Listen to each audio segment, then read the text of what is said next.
Case number writ petition 5999/22. ಮಾಜಿ ಸೈನಿಕರಿಂದ ಕಾದಿರಿಸಿದ ಜಮೀನಲ್ಲಿ ಚಂದಪ್ಪನವರಿಗೆ ಮಂಜೂರಾದ ಜಮೀನನ್ನು ಪೊಲೀಸ್ ಮುಖಾಂತರ ಪ್ರೊಟೆಕ್ಷನ್ ಕೊಟ್ಟು ಸ್ವಾಧೀನತೆ ಕೊಡಬೇಕಂತಾಯಿತು. ಆದರೆ ಆ ಆದೇಶವನ್ನು ಇಲ್ಲಿ ಸಂಬಂಧಪಟ್ಟ ಅಧಿಕಾರಿಗಳು ಪಾಲನೆ ಮಾಡ್ತಾ ಇಲ್ಲ. ಇದು 20 ವರ್ಷದ ಕಥೆ. ಆದರೆ ಈಗ ಲೇಟೆಸ್ಟ್ ನನಗೆ ದಯಮಾಡೋಕ್ಕೆ ಅನುಮತಿ ಕೊಡಿ, 25 kg ಸ್ಫೋಟಕ ವಸ್ತುವನ್ನು ಧರಿಸಿಕೊಂಡು ಪ್ರತಿ ತಾಲೂಕಲ್ಲಿ 5 ದಿನ ನಾನು ಮೆರವಣಿಗೆಗೆ ಅವಕಾಶ ಕೊಡಬೇಕು. ಆತ್ಮಹತ್ಯೆ ಮಾಡಿಕೊಳ್ಳಲು ಅನುಮತಿ ಕೊಡಿ ಅಂತ ನಾನು ಗುಂಡ್ರಾವ್ ಅವರಿಗೆ ಕೊಟ್ಟಿದ್ದೇನೆ. ಭಾರತ ದೇಶ ಎಲ್ಲರೂ ಕಳಿಸಿದ್ದೇನೆ. ನನ್ನ ಹೆಸರು ಚಂದಪ್ಪ DS. ನಾನು ಮಾಜಿ ಸೈನಿಕ, ಯುದ್ಧದ ಗಾಯಾಳು. ನನಗೆ ಗುಂಡು ತಾಗಿದ ನಂತರ ನಾನು 2 ವರ್ಷ ಆಸ್ಪತ್ರೆಯಲ್ಲಿ ಸಂಬಂಧಪಟ್ಟ ಡಾಕ್ಟ್ರು ವೈದ್ಯರಿಂದ ನನ್ನ ಕಾಲನ್ನು ಕಟ್ ಮಾಡುವ ಪರಿಸ್ಥಿತಿಯಲ್ಲಿ ಬಂದಾಗ ಅದನ್ನು ಬದುಕಿ ಉಳಿಸಿ 2 ವರ್ಷ ನಂತರ ನಾನು ಗುಣಪಡಿಸಿ ಕಾಲೊಳಗೆ ರಾಡ ಏನು ಹಾಕಿದ್ದಾರೆ ಅದನ್ನೆಲ್ಲ ಹಾಕಿಸಿ ಮತ್ತು ನಾನು ಸೇನೆಯಿಂದ ಬಿಡುಗಡೆ ಮಾಡಿದ್ದಾರೆ. ಯಾಕೆಂತ ಹೇಳಿದ್ರೆ ಅಂಗವಿಕಲ ಸೈನಿಕರನ್ನು ಸೇನೆಯಲ್ಲಿ ಇಟ್ಕೊಳ್ಳಿಕ್ಕೆ ಅವರಿಗೆ ಕಾನೂನಲ್ಲಿ ಅವಕಾಶ ಇಲ್ಲ ಅಂತ ನನ್ನ ಕಳಿಸಿಕೊಟ್ಟಿದ್ದಾರೆ. 2003 ನವಂಬರಲ್ಲಿ ನಾನು ಕೇಂದ್ರ ಸರ್ಕಾರದಿಂದ ನಿವೃತ್ತಿ ಹೊಂದಿರುತ್ತೇನೆ. ಆ ನಂತರ ನಾನು ಬಂದು ಯುದ್ಧದ ಗಾಯಾಲಾದ ಮಾಜಿ ಸೈನಿಕನಿಗೆ ಜಮೀನು ಕೊಡಬೇಕೆಂದು ಸರ್ಕಾರದಲ್ಲಿ ಬೇಡಿಕೊಂಡಾಗ ಪುತ್ತೂರು AC ಆದ ಹರ್ಷ ಗುಪ್ತ ಅವರು ನಿಮ್ಮ ತಾಲೂಕಲ್ಲಿ ಇದೆ ಅಂತೇಳಿ ಸರ್ವೆ ನಂಬರ್ ಕೊಟ್ಟಿದ್ದರು ನನಗೆ. ಆ ಸರ್ವೆ ನಂಬರ್ ಯಾವುದು ಅಂತಂದರೆ ಬೆಳ್ತಂಗಡಿ ತಾಲೂಕು ಕೊಕ್ಕಡ ಹೋಬಳಿ ಕಡಿಯೂರು ಗ್ರಾಮ ಸರ್ವೆ ನಂಬರ್ 113. ಇದರಲ್ಲಿ 1964ರಲ್ಲಿ 21 ಎಕರೆ 90 ಇಂಚ್ ಜಾಗವನ್ನು ಮಾಜಿ ಸೈನಿಕರನ್ನು ಕಾದಿರಿಸಿದ್ದಾರೆ.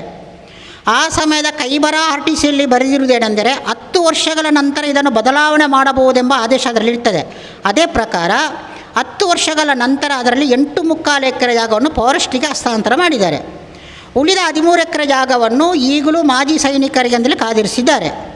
ಈ ಜಮೀನನ್ನು ನನಗೆ ಅಂಗವಿಕಲ ಮಾಜಿ ಸೈನಿಕನ ನೆಲೆಯಲ್ಲಿ ಮಂಜೂರು ಮಾಡಲು ಸರ್ಕಾರ ಪ್ರಸ್ತಾವನೆ ಸಲ್ಲಿಸಿದ ಸಮಯದಲ್ಲಿ ಸ್ಥಳೀಯರು ಈ ಬಗ್ಗೆ ನಮ್ಮ ಕುಮ್ಕಿ ಜಮೀನನ್ನು ಉಚ್ಚ ನ್ಯಾಯಾಲಯದಲ್ಲಿ ದಾವೆ ದಾಖಲಿಸಿರುತ್ತಾರೆ. 2004ರಿಂದಲೇ ಪ್ರಾರಂಭ ಮಾಡಿರ್ತಾರೆ. ಅವರು ಟೋಟಲ್ ಈ ತನಕ ನಮಗೆ ಮಾಹಿತಿ ಮತ್ತು ನಾವು ಕೋರ್ಟಿಗೆ ಹಾಜರಾದ ಪ್ರಕಾರ 22 ಕೇಸನ್ನು ಇವರು ಹಾಕಿದ್ದಾರೆ. 22 ಕೇಸಲ್ಲಿ ಕೂಡ ಅವ್ರಿಗೆ ಸೋಲು ಅನುಭವಿಸಿದ್ದಾರೆ. ಆ ನಂತರ ಇದರ ಮಧ್ಯ ಕೋರ್ಟ್ ಆದೇಶ ಆದ ನಂತರ ಇದನ್ನು ಕೊಡಬೇಕು ಅಂತ ಹೇಳಿ ಸರ್ಕಾರಕ್ಕೆ ನಾನು ಮನವಿ ಸಲ್ಲಿಸಕ ಸಂಬಂಧಪಟ್ಟ ಜಿಲ್ಲಾಧಿಕಾರಿ ಆಗಲಿ ಅಥವಾ ತಹಸೀಲ್ದಾರ್ ಆಗಲಿ ಅಥವಾ RI ಅವರಾಗಲಿ ಸರಿಯಾದ ಪ್ರಸ್ತಾವನೆ ಸಲ್ಲಿಸ್ತಾ ಇಲ್ಲ. ಕಾರಣ ಏನಂತ ಹೇಳಿದರೆ ಸೈನಿಕರು ಅಂತ ಇವ್ರಿಗೆ ಹೇಳಿದರೆ ಸೈ ಮತ್ತು ಸೈನಿಕರು ಇವ್ರಿಗಿಲ್ಲ. ಅವರ ಮನಸ್ಸಲ್ಲಿ ಅರ್ಥವೇ ಬೇರೆ ಇದೆ. ನನ್ನ ಕಿವಿಯಲ್ಲಿ ನಾನು ಕೇಳಿದ ಪ್ರಕರಣ ಹೇಳ್ತಾ ಇದ್ದೇನೆ. ಒಬ್ಬರು ಹೇಳ್ತಾರೆ ಹೈಕೋರ್ಟ್ ನ್ಯಾಯಾಧೀಶರಿಗೆ ಏನು ಗೊತ್ತಿದೆ, ಅವರು AC ರೂಮಲ್ಲಿ ಕೂತ್ಕೊಂಡು ಜಡ್ಜ್ಮೆಂಟ್ ಮಾಡೋದು ಅಂತ. ಅವರು ಈಗಲೂ ಜೀವಂತ ಇದ್ದಾರೆ. ಅದಕ್ಕೆ ಸಂಬಂಧಪಟ್ಟ ಅಧಿಕಾರಿಗಳು ಬೇಕಾದರೆ ನಾನು ಲಿಖಿತ ರೂಪದಲ್ಲಿ ಇಂಥವರೆಂದು ಬರೆದುಕೊಳ್ಳಿಕ್ಕೆ ನಾನು ತಯಾರಿದ್ದೇನೆ. ಆದರೆ ಆ ಆದೇಶವನ್ನು ಇಲ್ಲಿ ಸಂಬಂಧಪಟ್ಟ ಅಧಿಕಾರಿಗಳು ಪಾಲನೆ ಮಾಡ್ತಾ ಇಲ್ಲ.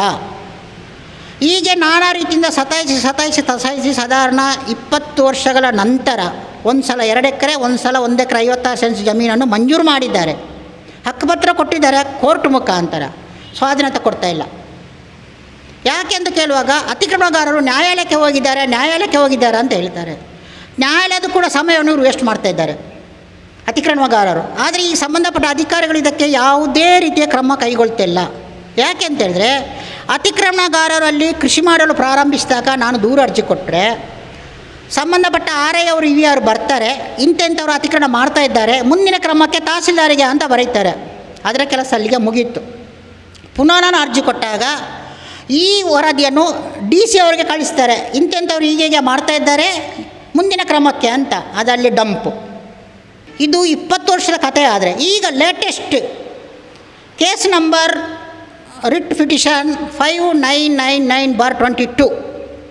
ಇದು ನಾನು ಹಾಕಿದ ಕೇಸು. ಅವರು ಹಾಕಿದ ಕೇಸು. ಈ ಕೇಸ್ 2 ಕ್ಲಬ್ ಆಯಿತು. ಕ್ಲಬ್ ಆಗಿ ಮೊನ್ನೆ ಇತ್ತೀಚೆಗೆ ಆರ್ಡರ್ ಆಯಿತು. ಬೆಳ್ತಂಗಡಿ ತಾಲೂಕು ಕಡಿಯೂರು ಗ್ರಾಮ ಸರ್ವೆ ನಂಬರ್ 113ರಲ್ಲಿ 13 ಎಕರೆ 20 ಸೆಂಟ್ಸ್ ಜಾಗವನ್ನು ಮಾಜಿ ಸೈನಿಕರಿಂದ ಕಾದಿರಿಸಿದ ಜಮೀನಲ್ಲಿ ಚಂದಪ್ಪನವರಿಗೆ ಮಂಜೂರಾದ ಜಮೀನನ್ನು ಪೊಲೀಸ್ ಮುಖಾಂತರ ಪ್ರೊಟೆಕ್ಷನ್ ಕೊಟ್ಟು ಸ್ವಾಧೀನತೆ ಕೊಡಬೇಕಂತಾಯಿತು. ಉಳಿಕೆ ಜಾಗವನ್ನು ಇಮ್ಮಿಡಿಯೇಟಾಗಿ 2 ತಿಂಗಳ ಒಳಗೆ ಮಂಜೂರು ಮಾಡಿ ಕೊಡಬೇಕಂತಾಯಿತು. ಈಗ 3 ತಿಂಗಳಾಗ್ತಾವಂತೂ ಬಂದಿಲ್ಲ. ಇದಕ್ಕೆ ಪ್ರತಿ ಸರ್ಕಾರದಿಂದ ಪ್ರತಿ ಅಧಿಕಾರಿಯಿಂದ ಆದೇಶ ಬರ್ತಾಯಿದೆ. ಯಾರಿಗೆ? ಬೆಳ್ತಂಗಡಿ ತಾಲೂಕು ತಹಸೀಲ್ದಾರಿಗೆ ಮತ್ತು RIಗೆ. ಈ ಬಗ್ಗೆ ನಾನು ಹೋಗಿ ವಿಚಾರಿಸಿದಾಗ ತಹಸೀಲ್ದಾರ್ ಹೇಳ್ತಾರೆ ನಾನು RIಗೆ ಕೊಟ್ಟಿದ್ದೇನೆ. ಆರ್ ಐಗೆ ಕೇಳಿದಾಗ ವಿ ಎಗೆ ಕೊಟ್ಟಿದ್ದೇನೆ, ವಿ ಎಲ್ಲಿ ಹೋಗಿ ಕೇಳುವಾಗ ಆರ್ ಐ ಕೊಟ್ಟಿದ್ದೇನೆ. ಇಷ್ಟು ಹೇಳಿದ್ರೆ ಇವರು ಕಾನೂನು ಕ್ರಮ ಕೈಗೊಳ್ತಾ ಇಲ್ಲ. ಯಾಕೆಂದರೆ ಇವರಿಗೆ ಸೈನಿಕರು ಎಂಬುದು ಇವರ ಮನಸ್ಸಲ್ಲಿಲ್ಲ. ಇವರಿಗೆ ಬೇಕಾಗಿದ್ದು ಯಾರಾದರೂ ಏನು ಕೊಡ್ತಾರಾ ಅಂತ ಅಷ್ಟೇ. ಶಾಮೀಲಾಗಿರೋದು ಒಂದೇ ಕೆಲಸ. ಯಾಕೆಂದರೆ ಹೈಕೋರ್ಟ್ ಸ್ಟೇ ಇರುವಾಗ ಅತಿಕ್ರಮಗಾರರು ಬಂದು ಅತಿಕ್ರಮ ಇನ್ನೂ ಮಾಡ್ತಾ ಇದ್ದಾರೆ. ಅವರ ವಿರುದ್ಧ ಕಾನೂನು ಕ್ರಮ ಕೈಗೊಳ್ಳಿಲ್ಲ. ಈಗ ಆರ್ ಐ ಇದರ ಬಗ್ಗೆ ಈಗಿದ್ದ R I Kokkada R I ಈಗಿದ್ದ ಅವರು ಹೇಳ್ತಾರೆ, ನಾನು ವರದಿ ಕೊಡುವಾಗ ಬಂದು ನನ್ನ ಪೇಪರನ್ನೇ ಅರ್ಧಿ ಬಿಸಾಡಿದ ಅಂತ. ಇವರು ಅದ್ರ ಬಗ್ಗೆ ಕ್ರಮ ಕೈಗೊಳ್ತಿಲ್ಲ. ಅಂದರೆ ಎಲ್ಲರೂ ಇವರು ಶಾಮೀಲಾಗಿದ್ದಾರೆ. ಅಂದರೆ ಟೋಟಲ್ ಈಗ 20 ವರ್ಷ ಅಂದಾಜಿನ ಲೆಕ್ಕದಲ್ಲಿ 2851 ಸಲ ಸರ್ಕಾರದಿಂದ ಇವರು ತಹಸೀಲ್ದಾರ್ಗೆ ಆದೇಶ ಆಗಿದೆ. ಒಂದನ್ನು ಪಾಲನೆ ಮಾಡ್ತಾಯಿಲ್ಲ. ಜನತಾ ದರ್ಶನ ಬಂತು, ಜನತಾ ದರ್ಶನ ಕೊಟ್ಟೆ. ಜನತಾ ದರ್ಶನ ಏನು ಗೊತ್ತು, ಹಿಂಬರ ಮಾತ್ರ ಉತ್ತರ, ಬಾಕಿ ಯಾರೂ ಕ್ರಮ ಕೈಗೊಳ್ಳುವವರಿಲ್ಲ. ಆದ ಕಾರಣ ನಾನು ಹೇಳಿದೆ, ನೋಡಿ, ನಾನು ಅಂಗವಿಕಲನಾಗಿದ್ದು ದೇಶದ ರಕ್ಷಣೆಗೋಸ್ಕರ ನನ್ನನ್ನು ಕೊಲ್ಲಿಕ್ಕೆ ಪ್ರಯತ್ನ ಪಟ್ಟಿದ್ದು ನಮ್ಮ ವಿರೋಧ ದೇಶದವರು, ಪಾಕಿಸ್ತಾನ ಆಗೋದು, ಚೈನಾ ಆಗೋದು, ಯಾರೇ ಆಗಲಿ. ಆದ ಕಾರಣ ನಮ್ಮ ದೇಶದಲ್ಲಿ ನಡೆಯುವಂಥ ಅಥವಾ ನಮ್ಮ ದೇಶದಲ್ಲಿ ಇರುವಂಥ ಕೋರ್ಟ್ನ ಆದೇಶವನ್ನು ಪಾಲನೆ ಮಾಡಲಿಕ್ಕೆ ಸಂಬಂಧಪಟ್ಟಂಥ ಅಧಿಕಾರಿಗಳಿಗೆ ಆಗದಿದ್ದರೆ, ನನ್ನನ್ನು ಯಾರು ಅಂಗವಿಕಲನಾಗಿ ಮಾಡಿದ್ದಾರೋ ಅಲ್ಲಿಗೆ ಹೋಗ್ಲಿಕ್ಕೆ ನನಗೆ ಅನುಮತಿ ಕೊಡಿ. ನಾನು ಒಂದು ದಿನ ಅದರಲ್ಲಿ ಬದುಕಬೋದಲ್ಲ. ನಾನು ಅವ್ರ ಹತ್ರ ಬೇಡಿಕೊಳ್ತೇನೆ, ನೋಡಿ, ನಾನು ಭಾರತ ದೇಶ ರಕ್ಷಣೆಗೋಸ್ಕರ ನಿಮ್ಮ ಜೊತೆ ಹೋರಾಟ ಮಾಡಿದ್ದೇನೆ. ಭಾರತ ದೇಶದಲ್ಲಿ ನನಗೆ ಭಾರತ ದೇಶ ಕಾನೂನು ಪಾಲನೆ ಆಗ್ತಾಯಿಲ್ಲ. ಆದ ಕಾರಣ ನಾನು ನಿಮ್ಮ ಜೊತೆ ಬರಲಿಕ್ಕೆ ತಯಾರಿದ್ದೇನೆ. ನನ್ನನ್ನು ಒಂದು ದಿನ ಆದರೂ ನಿಮ್ಮಲ್ಲಿ ಇಟ್ಕೊಳ್ಳಿ. ಯಾಕೆ ನನ್ನ ಹೆಸರಾದ ಪ್ರಪಂಚದಲ್ಲಿ ಉಳಿಬೋದು. ನನ್ನ ಹೆಸರಲ್ಲಿ ದೇಶ ಉಳಿದಿದೆ. ನಾನು ನನ್ನ ಕರ್ತವ್ಯದಲ್ಲಿ ನಾನು ಉಗ್ರವಾದಿಯನ್ನು ಒಳಗಡೆ ಬಿಡ್ತಿದ್ದರೆ ಎಷ್ಟೋ ಜನ ನಾಶ ಆಗ್ತಾಯಿದ್ರು. ಆ ದೇಶವನ್ನು ನಾನು ಉಳಿಸಿದೆ. ನನ್ನ ಕರ್ತವ್ಯದಲ್ಲಿ ನನ್ನ ಆ ಒಂದು ಏನಿತ್ತ ಅದನ್ನು ನಾನು ಉಳಿಸಿಕೊಟ್ಟಿದ್ದೇನೆ. ಯಾವ ಉಗ್ರದ ಒಳಗೆ ಬಿಡಲಿಲ್ಲ.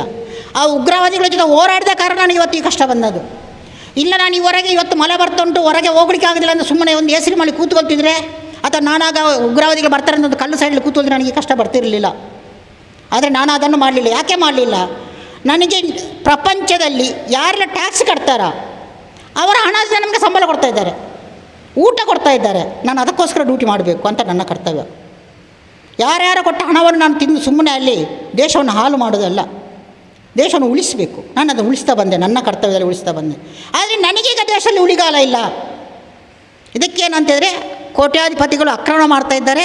ಕೋಟ್ಯಾಧಿಪತಿಗಳನ್ನು ಬಗ್ಗಿಸಲು ACDC ತಹಸೀಲ್ದಾರಿಗೆ ತಾಕತ್ತಿಲ್ಲ ಅಂತ ಆಯಿತು. ಕೋರ್ಟ್ ಆದೇಶನ ಪಾಲನೆ ಆಗ್ತಾಯಿಲ್ಲ. ಇಷ್ಟೆಲ್ಲ ಆಗುವಾಗ ನಮ್ಮ ಉಸ್ತುವಾರಿ ಸಚಿವರಾದ ಶ್ರೀ ಗುಂಡ್ರಾವ್ ಅವರ ಹತ್ರ ಬೇಡಿಕೊಂಡೆ, ಸರಿ, ಹೀಗೆ ನನಗೆ ಅನ್ಯಾಯ ಆಗ್ತಾ ಉಂಟು.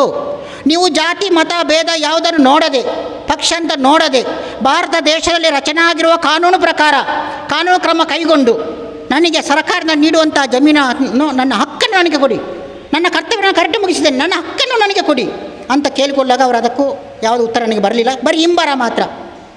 ಅದಕ್ಕೆ ನಾನು ಪುನಃ ಹೋದವ್ರ ಹತ್ರ, ಸರ್, ಹಿಂಬರ ಮಾತ್ರ ಬರ್ತಂಡು ಕ್ರಮ ಕೈಗೊಳ್ಳಿ ಆಗ್ತೋ ಇಲ್ವೋ? ಇಲ್ಲ, ನನಗೆ ಪಾಕಿಸ್ತಾನಕ್ಕೋ ಚೈನಾಕ್ಕೋ ಹೋಗ್ಲಿಕ್ಕೆ ಅನುಮತಿ ಕೊಡಿ. ಯಾಕಂದರೆ ಈಗ ನಿಮ್ಮ ಕಾಂಗ್ರೆಸ್ ಸರ್ಕಾರ ಇದೆ. ನಾನು ಹಾಗೆ ಹೇಳಿದ್ದೇನೆ ಅವ್ರ ಹತ್ರ, ಈಗ ಕಾಂಗ್ರೆಸ್ ಸರ್ಕಾರ ಇದೆ, ನನಗೆ ಹೋಗ್ಲಿಕ್ಕೆ ಅನುಮತಿ ಕೊಡಿ. ನಾನು ಒಂದು ದಿನ ಅದರಲ್ಲಿ ಬದುಕ್ತೇನೆ, ನಿಮ್ಮ ಮುಂದೆ ಬೇಡ ಅಂತ ನಿಮಗೆ ಅಂತ. ಅದಕ್ಕೆ ಹೇಳಿದ್ರು, ಏನಂತ ಹೇಳಿದ್ರೆ, ನಾನು ಇದನ್ನು ಮುಂದುವರಿಸ್ತೇನೆ, ನಾನು ನಿಮಗೆ ಮಾಡಿಕೊಡ್ತೇನೆ ಅಂತೇಳಿ. ಇಲ್ಲ ಸರ್, ನಿಮ್ಮ 2ನೇ ಮಾತು ಇದು ಆಗೋದಿಲ್ಲ, ನೋಡಿ 3ನೇ ಮಾತು, ನನಗೆ ದಯ ಮಾಡೋಕ್ಕೆ ಅನುಮತಿ ಕೊಡಿ ಅಂತ ಕೇಳಿದನು. ಬರೆದು ಕೊಟ್ಟೆ ಅವರಿಗೆ. ಇದನ್ನು ಇಡೀ ಭಾರತ ಸರ್ಕಾರಕ್ಕೆ ಕಳಿಸ್ತೇನೆ, ಖಾಲಿ ಗುಂಡ್ರಾವ್ ಅವರಿಗೆ ಅಲ್ಲ, ಅಲ್ಲಿಂದ ಬಂದಿದೆ. ಇದನ್ನೆಲ್ಲ ತಹಸೀಲ್ದಾರ್ ಮುಚ್ಚಿಡ್ತಾರೆ. ಯಾಕೆ ಇಲ್ಲಿ ಬರೆದು ಕೊಟ್ಟಿದ್ದಾರೆ. ಮೊದಲನೇ ತಹಸೀಲ್ದಾರ್ ಬರೆದು ಕೊಟ್ಟಿದ್ರೆ ಅಕ್ರಮಣ ಆಗ್ತುಂಟು, ಪೊಲೀಸ್ ಕೊಂಡು ಹೋಗಿ ಅದನ್ನು ತೆರವು ಮಾಡಿ ಅಂತ ಇವರು ಮಾಡ್ತಾಯಿಲ್ಲ. ಏನು ಹೇಳ್ತಾರೆ, ಅವರು ಟ್ರಾನ್ಸ್ಫರ್ಗೆ ಹೋಗಿದ್ದಾರೆ ಅಂತ. ಆದರೆ ನಾನು ಒಬ್ಬರನ್ನು ಕೊಲೆ ಮಾಡ್ತೇನೆ, ಒಬ್ಬ ನಾಳೆ ಟ್ರಾನ್ಸ್ಫರ್ ಆಗಿ ಹೋಗ್ತಾರೆ ಅಧಿಕಾರಿ, ಆಗ ನನಗೆ ಜೈಲು ಶಿಕ್ಷೆ ಆಗೋದಿಲ್ವಾ? ಹಾಗಾದರೆ ಕೋರ್ಟ್ ಆದೇಶವನ್ನು ಒಬ್ಬ ಹೋದ್ರೆ ಇನ್ನೊಬ್ಬರು ಆಗೋದಿಲ್ವೋ? ಆಗ್ತಾರೆ, ಅದನ್ನು ಮಾಡ್ತಾಯಿಲ್ಲ. ಆದ ಕಾರಣ ನನಗೆ ಭಾರತ ದೇಶ ಅಂತ ಹೇಳ್ಕೊಂಡು ನನಗೆ ಎಲ್ಲಿಗೆ ನಾಚಿಕೆ ಆಗ್ತುಂಟು ನನಗೆ. ಯಾಕಂದರೆ ಭಾರತ ದೇಶಕ್ಕೋಸ್ಕರ ನಾನು ದುಡಿದು ಭಾರತ ದೇಶನ ಉಳಿಸೋದಕ್ಕೋಸ್ಕರ ನಾನು ಇದು ಮಾಡಿ ನನ್ನ ಹಕ್ಕನ್ನು ಕೇಳ್ತಾ ಇದ್ದೇನೆ. ನಾನು ನನ್ನ ಕರ್ತವ್ಯನ ನಾನು ಮಾಡಿ ಬಂದಿದ್ದೇನೆ. ಆ ಹಕ್ಕನ್ನು ಕೊಡಲಿಕ್ಕೆ ಇವರು ಹಿಂದೆ ಯಾಕೆ ಮಾಡ್ತಾ ಇದ್ದಾರೆ? ಆದರೆ ಕೋರ್ಟ್ ಯಾಕೆ ಇರೋದು? ಕೋಟಿಗಟ್ಟಲೆ ಖರ್ಚು ಮಾಡಿ ಕೋರ್ಟನ್ನು ಇಟ್ಟಿದ್ದರಲ್ಲಿ ಯಾಕೆ ಇಟ್ಟದ್ದು? ಎಲ್ಲರೂ ಹೇಳ್ತಾರೆ ಕೋರ್ಟಿಗೆ ತಲೆ ಬಾಗಬೇಕು ಅಂತ. ಇಲ್ಲಿ ತಲೆ ಬಾಗ್ತಾ ಇಲ್ಲ ಯಾರು ಕೂಡ. ಇಲ್ಲಿ ನನ್ನ ಫೈಲು ಬಾಗ್ತಾ ಉಂಟು ಅಷ್ಟೇ, ಮಣ್ಣಿನಡಿಗೆ ಹೋಗ್ತಾ ಉಂಟು. ಅದಕ್ಕೆ ನಾನು ಬೇಡಿಕೊಂಡಿದ್ದೆ, ನನಗೆ ದಯಾಮರಣ ಕೊಡಿ. ಅದು ಹೇಗೆ ಕೊಡಬೇಕು? ಕಾಲಿನೊಳಗೆ ಹಗ್ಗ ಹಾಕೊಂಡು ಸಾಯುವುದಲ್ಲ. 25 kg ಸ್ಫೋಟಕ ವಸ್ತುವನ್ನು ಧರಿಸಿಕೊಂಡು ಪ್ರತಿ ತಾಲೂಕಲ್ಲಿ 5 ದಿನ ನಾನು ಮೆರವಣಿಗೆಗೆ ಅವಕಾಶ ಕೊಡಬೇಕು. ನಾನು ಸಾಯಲು ಕಾರಣ ಏನು? ನಮ್ಮ ಭಾರತ ದೇಶದಲ್ಲಿ ಕರ್ನಾಟಕ ರಾಜ್ಯದಲ್ಲಿ ಸೈನಿಕರಿಗೆ ಏನು ತೊಂದರೆ ಆಗ್ತಾ ಉಂಟು, ಅದಕ್ಕೆ ಸಾಕ್ಷಿಯನ್ನು ಮುಂದೆ ಇಟ್ಟು ಪ್ರತಿ ಜಿಲ್ಲೆಯಲ್ಲಿ ಪ್ರತಿ ತಾಲೂಕಲ್ಲಿ ನನಗೆ ಅನ್ಯಾಯವಾಗ್ತಿರೋ ಬಗ್ಗೆ ನಾನು ಅದನ್ನು ಪ್ರಚಾರ ಮಾಡಿ 25 kg ಸ್ಫೋಟವನ್ನು ಶರೀರಕ್ಕೆ ಧರಿಸಿಕೊಂಡು ಆತ್ಮಹತ್ಯೆ ಮಾಡಿಕೊಳ್ಳಲು ಅನುಮತಿ ಕೊಡಿ ಅಂತ ನಾನು ಗುಂಡ್ರಾವ್ ಅವರಿಗೆ ಕೊಟ್ಟಿದ್ದೇನೆ, ಭಾರತ ದೇಶ ಎಲ್ಲರೂ ಕಳಿಸಿದ್ದೇನೆ. ಆದರೆ ಇದಕ್ಕೆ ಉತ್ತರ ಏನಂತ ಹೇಳಿದ್ರೆ, ನಿಮಗೆ 1 ತಿಂಗಳಲ್ಲಿ ತಿಳಿಸ್ತೇವೆ ಅಂತ ಹಿಂಬಾರ ಅಷ್ಟೇ ಹೊರತು ಬಾಕಿ ಏನಿಲ್ಲ. ಯಾಕೆಂದರೆ ನಾನು ಹುಟ್ಟಿ ಬೆಳೆದು 17ನೇ ವರ್ಷದಲ್ಲಿ ಸೈನಿಕಿಗೆ ಸೇರಿದ್ದೇನೆ. 16 ವರ್ಷ ನಾನು ಭಾರತ ದೇಶಕ್ಕೋಸ್ಕರ ದುಡಿದಿದ್ದೇನೆ, ಸಂಬಳ ತಗೊಂಡಿದ್ದೇನೆ. ಕರ್ತವ್ಯವನ್ನು ಸರಿಯಾದ ರೀತಿಯಲ್ಲಿ ಪೂರೈಸಿ ಬಂದಿದ್ದೇನೆ. ನಾನು ನನ್ನ ಜೀವ ಹೋಗ್ತದೆ ಅಂತ ಹೇಳಿಕೊಂಡು ನಾನು ಅದನ್ನು ಜೀವದಾಸೆ ನೋಡೋದನ್ನು ಹೋರಾಟ ಮಾಡಿದ್ದೇನೆ. ಆದರೆ ಈಗ ನನ್ನ ಹಕ್ಕು ತಗೊಳ್ಳಿಕ್ಕೆ 20 ವರ್ಷ ನನಗೆ ಆಗ್ತಾ ಉಂಟು, ಇನ್ನು ಬರ್ತಾಯಿಲ್ಲ. ಇನ್ನು ನಾನು ಎಷ್ಟು ವರ್ಷ ಬದುಕಬಹುದು ಈ ಭೂಮಿಯಲ್ಲಿ? ಇವತ್ತು ನಾಳೆ ಹೇಳಲಿಕ್ಕೆ ಯಾವ ಗ್ಯಾರಂಟಿ ಇಲ್ಲ. ಅದಕ್ಕೋಸ್ಕರ ಇವ್ರಿಗೆ ಕೊಡಲಿಕ್ಕೆ ಮನಸ್ಸಿಲ್ಲ ಅಂದರೆ ಪಾಕಿಸ್ತಾನಕ್ಕೋ ಚೈನಾಕ್ಕೋ ಅಥವಾ ದಯಾಮರಣಕ್ಕೋ ಅನುಮತಿ ಕೊಡಿ. ನಾನು ಯಾವ ರೀತಿ ಬರೆದುಕೊಂಡೆ ಅದೇ ಥರ. ಅದು ಎಲ್ಲಿ ಕೇಳಿದ್ದೇನೆ? ದಕ್ಷಿಣ ಕನ್ನಡ ಜಿಲ್ಲೆಯ ಕ್ಲಾಕ್ ಟವರ್ ಹತ್ರ ನಮ್ಮ ಸ್ಟೇಡಿಯಂ ಹತ್ರ ಕೇಳಿದ್ದೇನೆ. ನಾನು ಅಲ್ಲಿ ಫುಲ್ಲು ಪ್ರೊಟೆಕ್ಷನ್ ಕೊಡಬೇಕಂತ ಕೇಳಿದ್ದೇನೆ. ಯಾಕೆಂದರೆ ನಾನು ಸಾಯುವ ಟೈಮಲ್ಲಿ ಯಾರೂ ಹತ್ತಿರ ಬರಬಾರ್ದು. ಯಾಕೆಂದರೆ 25 kg ಸ್ಪಾಟ್ ಆದರೆ ಅದು ಕಡಿಮೆ ಅಂದರೆ 200 ಮೀಟರ್ ದೂರ ಕೆಲ್ಲಿಂಗ್ ರೇಂಜ್ ಅದಕ್ಕೆ ಇರ್ತದೆ. ಆ ಬಾಂಬು ತಯಾರು ಮಾಡಲಿಕ್ಕೆ ನನಗೆ ಯಾರೂ ಬೇಡ, ನನಗೆ ಗೊತ್ತುಂಟು. ನಾನು ಪಕ್ಕಾ ಇನ್ಫೆಂಟ್ರಿ ಸೋಲ್ಜರ್, ID ನಾನು ಕಟ್ತೇನೆ, ನಂಗೆ ಗೊತ್ತುಂಟು. ನೀ ಯಾವ ಅಂಗಡಿಯಿಂದ ಖರೀದಿ ಮಾಡಬೇಕಾಗತ್ತೆ ಇಲ್ಲ, ಅದು ಏನಾದಕ್ಕೆ ಹಾಕಬೇಕು ನನಗೆ ಗೊತ್ತುಂಟು. ಆದ ಕಾರಣ ನಾನು ಪ್ರಚಾರ ಮಾಡಿ ಇನ್ನೂ ಯಾವ ಸೈನಿಕರು ಅನ್ಯಾಯ ಆಗಬಾರದು, ಅವರಿಗೆ ಉಪಕಾರ ಆಗಬೇಕೆಂಬ ರೀತಿಯಲ್ಲಿ ನಾನು ಪ್ರಚಾರ ಮಾಡಿ ದಯಾಮರಣಕ್ಕೆ ಅನುಮತಿ ಕೇಳಿದ್ದೇನೆ. ಅದನ್ನು ಇನ್ನೂ ಕೊಡ್ತೇ ಇಲ್ಲ. SP ಅವ್ರ ಹತ್ರ 2 ಸಲ ಹೋದೆ, ಅನುಮತಿ ಕೊಡಲಿಲ್ಲ ನನಗೆ. DC ಅವ್ರ ಹತ್ರ ಹೋಗ್ತಾನೆ, ನಿಮ್ಮ ವಿಷಯ ನಂಗೆ ಗೊತ್ತುಂಟು ಹೋಗಿ ಅಂತ ಹೇಳ್ತಾರೆ. IAS ಅಧಿಕಾರಿ ಹೇಳ್ತಾರೆ. ಯಾಕಂದರೆ IAS ಅಧಿಕಾರಿ ಅವರು ಭಾರತ ದೇಶ ಸಂಪೂರ್ಣ ಕಾನೂನನ್ನು ಅವರ ಕೈಗೆ ಕೊಟ್ಟಿದ್ದಾರೆ. ಅವರ ಕೈಲಿಂಟು ಭಾರತ ದೇಶ ಕಾನೂನು. ಆದರೆ ಆ ಕಾನೂನು ಪಾಲನೆ ಇವರು ಮಾಡ್ತಾಯಿಲ್ಲ, ಕೋರ್ಟ್ ಪಾಲನೆ ಅವರು ಮಾಡ್ತಾಯಿಲ್ಲ ಆದೇಶವನ್ನು. ಮತ್ತು ನಾವು ಯಾಕೆ ಈ ಭಾರತ ದೇಶದ ಕರ್ನಾಟಕ ರಾಜ್ಯದಲ್ಲಿ ಬದುಕಿನ ಪ್ರಯೋಜನ ಉಂಟಾ? ಇಲ್ಲ. ನಾನು ಸ್ವತಃ ಬದುಕಿ ಬಂದಿಷ್ಟು ಹೋರಾಟ ಮಾಡುವಾಗಲೂ ಇವ್ರಿಗೆ ಕೊಡಲಿಕ್ಕೆ ಆಗ್ತಾಯಿಲ್ಲ. ನಾನು ಅಲ್ಲಿಯೇ ಸಾಯ್ತಿದ್ರೆ ನಮ್ಮ ಹೆಂಡತಿ ಮಕ್ಕಳಿಗೆ ಏನೋ ಸಿಕ್ತಿತ್ತಾ? ಏನಿಲ್ಲ. ಆದರೆ ಇಷ್ಟೇ ಬೇಡಿಕೊಳ್ತೇನೆ, ನನಗೆ ಕೋರ್ಟ್ ಆದೇಶ ಪ್ರಕಾರ ನನಗೆ ಸಂಪೂರ್ಣ ಏನು ಆದೇಶ ಮಾಡಿದೆ, ಒಬ್ಬ ಮಾಜಿ ಸೈನಿಕನಿಗೆ ಯುದ್ಧದ ಗಾಯಾಳಿಗೆ ಮೊದಲ ಆದ್ಯತೆಯಲ್ಲಿ 7.5 ಎಕರೆ ಜಮೀನು ಕೊಡಬೇಕಂತ ಸುತ್ತೋಲೆ ಪ್ರಕಾರ ಆದೇಶ ಆಗಿದೆ. ಆ ಪ್ರಕಾರ ನಾನು ಕೋರ್ಟಿಗೆ ಹಾಕಿದ್ದೇನೆ, ಕೋರ್ಟ್ ಆದೇಶ ಕೊಟ್ಟಿದೆ. ಆ ಪ್ರಕಾರ ನನಗೆ ಟೋಟಲ್ 7.5 ಎಕರೆ ಜಮೀನನ್ನು ನನಗೆ ಮೂಲ ಪ್ರಸ್ತಾವನೆ 2004ರಲ್ಲಿ ಆದ ಪ್ರಕಾರ ಜಮೀನನ್ನು ಮಂಜೂರು ಮಾಡಿ ಕೊಡಬೇಕು. ಇಲ್ಲ ಚೈನಾ ಅಥವಾ ಪಾಕಿಸ್ತಾನಕ್ಕೆ ಹೋಗಲಿಕ್ಕೆ ಇವರು ಅನುಮತಿ ಕೊಡಬೇಕು. ನಾನು ಅವರಿಗೆ ಪತ್ರ ವ್ಯವಹಾರ ಮಾಡಿ ನಾನು ಬರ್ತೇನೆ ಅವ್ರ ಹತ್ರ ಕೇಳಿಕೊಳ್ತೇನೆ. ಇಲ್ಲ ನಮ್ಮ ಕರ್ನಾಟಕ ರಾಜ್ಯದ ದಕ್ಷಿಣ ಕನ್ನಡ ಜಿಲ್ಲೆಯ ಪ್ರತಿ ತಾಲೂಕಲ್ಲಿ 5 ದಿನ ನನಗೆ ಪ್ರತಿಭಟನೆ ಮತ್ತು ನನಗೆ ಅನ್ಯಾಯ ಆದ ಬಗ್ಗೆ ಪ್ರತಿಭಟನೆ ಮಾಡಲು ಇವರು ಅನುಮತಿ ಕೊಡಬೇಕು. ನಮ್ಮ ದಕ್ಷಿಣ ಕನ್ನಡ ಜಿಲ್ಲೆಯ ಕ್ಲಾಕ್ ಟವರ್ ಹತ್ರ ಸ್ಟೇಡಿಯಂ ಹತ್ರ 25 kg ಸ್ಫೋಟವನ್ನು ಧರಿಸಿ ಆತ್ಮಹತ್ಯೆ ಮಾಡಿಕೊಳ್ಳಲು ನನಗೆ ಅನುಮತಿ ಕೊಡಬೇಕು. ಆ ದಿನ ಪೊಲೀಸ್ ರಕ್ಷಣೆ ಫುಲ್ಲು ಕೊಡಬೇಕು. ಆ ಪೊಲೀಸ್ ರಕ್ಷಣೆಗೆ ಏನೆಲ್ಲ ಖರ್ಚು ಉಂಟು ನಾನು ಅದನ್ನು ಸಾಯುವ ಮೊದಲೇ ಅವರಿಗೆ ಕೊಡ್ತೇನೆ. ನನಗೆ ಅವ್ರು ತಿಳಿಸಬೇಕು. ಯಾಕೆಂದರೆ ನಾನು ಸತ್ರು ಕೂಡ ನನ್ನಿಂದಾಗಿ ಸರ್ಕಾರಕ್ಕೆ ನಷ್ಟ ಆಗಬಾರ್ದು. ಆದ ಕಾರಣ ನಾನು ಎಲ್ಲರಲ್ಲಿ ಇದೇ ಬೇಡಿಕೊಳ್ತೇನೆ. ಈ ಸಿದ್ದರಾಮಯ್ಯವ್ರ ಹತ್ರ ನಾನು ಇದನ್ನೇ ಬೇಡಿಕೊಳ್ತೇನೆ, ನಮ್ಮ ಗುಂಡ್ರಾವ್ರ ಹತ್ರ ಇದನ್ನೇ ಬೇಡಿಕೊಳ್ತೇನೆ, ನಮ್ಮ DC ಮುಗಿಲನವ್ರ ಹತ್ರ ಇದನ್ನೇ ಬೇಡಿಕೊಳ್ತೇನೆ, ನಮ್ಮ ಬೆಳ್ತಂಗಡಿ ತಾಲೂಕು ಸಾನಿಕಮ್ಮ ಅವ್ರ ಹತ್ರ ಇದನ್ನೇ ಬೇಡಿಕೊಳ್ತೇನೆ, ಕೊಕ್ಕಡ RI ಪೌಡಪ್ಪನವ್ರ ಹತ್ರ ಇದನ್ನೇ ಬೇಡಿಕೊಳ್ತೇನೆ.